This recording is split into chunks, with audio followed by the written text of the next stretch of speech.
guys, welcome back to my channel. आंनि चेनेलाव नोंथांमोनखौ आरोबाव revise खालामो। नोंथांमोना बयबो मोजाङैनो दं, आंबो मोजाङैनो दं। ओमफ्राय जोङो दा बेरायहैनो नागिरदों, स' नोंथांमोनाबो आंजों लोगो नायफालांदो। Good morning. जों बहाय थांनो नागिरदों दे?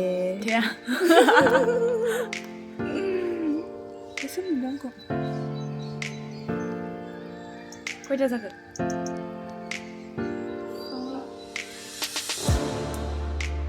5:20 जार्निया जागायजेनबाय नै फुंनि सम सान ओंखारनायजों लामाजों हाजोजों बिराद समायना नुदों। नोंथांमोनाबो आंजों लोगोआव नायफालांदो। दायो नै फैनानै सरायघाट दालां मोनफैबाय। बारा एसेबां मानि भिडिअ क्लिक खालामबोनो हायासै, नोंथांमोना बेखौनो नायलांदों। जोङो शिलंआव थांनो नागिरदों, दहाय खिन्थानाय जायाखैमोन। नै नोंथांमोना बेयाव नायनो हागोन। 105 किल'मिटारल'सै शिलंआ। दायो फैनानै शिलं हाबग्रा मोनफैबायानो। ओमफ्राय मोनफैनानै जों एसे हाब्रेदों आरो ओरैहाय हाब्रेनाया मोजांबो जादों। सासे लोगोआ एसे बोरैबा जादोंमोन, स' बेनि थाखाय बेयाव दसे थाथ'नानै ओमफ्राय जोङो दा शिलं फारसे आवगायलांगासिनो। नायलांदो नोंथांमोनाबो।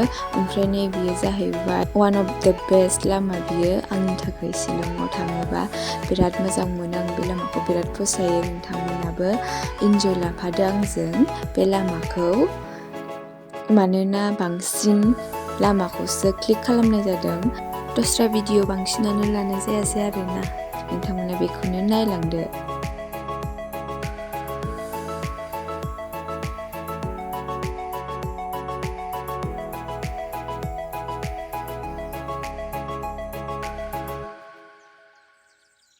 दायो नै बराफानि मोनफैबायानो।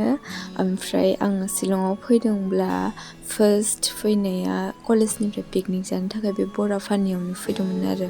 शिलंथ' नंला, मेघालयआव फैनायाव बे बराफानियावनो पिकनिक जाफैदोंमोन। 2016आव फैनाय जादोंमोन आं बेयाव फैनाया।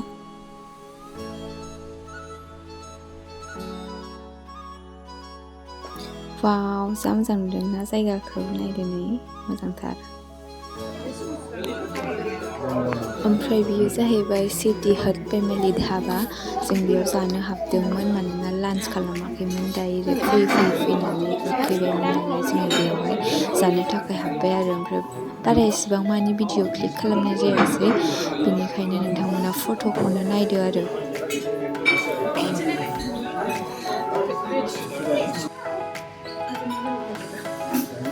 मोनबाय नामा बेखौ? आंनो होदों।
भिडिअस खालामदों नामा?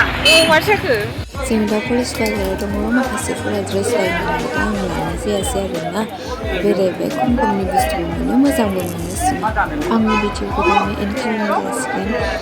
थेंक इउ स' माच गाइस, आंनि भिडिअखौ जोबजासिम नायनायनि थाखाय। नेक्स्ट भिडिअ इन्टारेस्टिं भिडिअजों थाबैनो लोगो मोनफिनगोन। टेक केयार, स' बाय।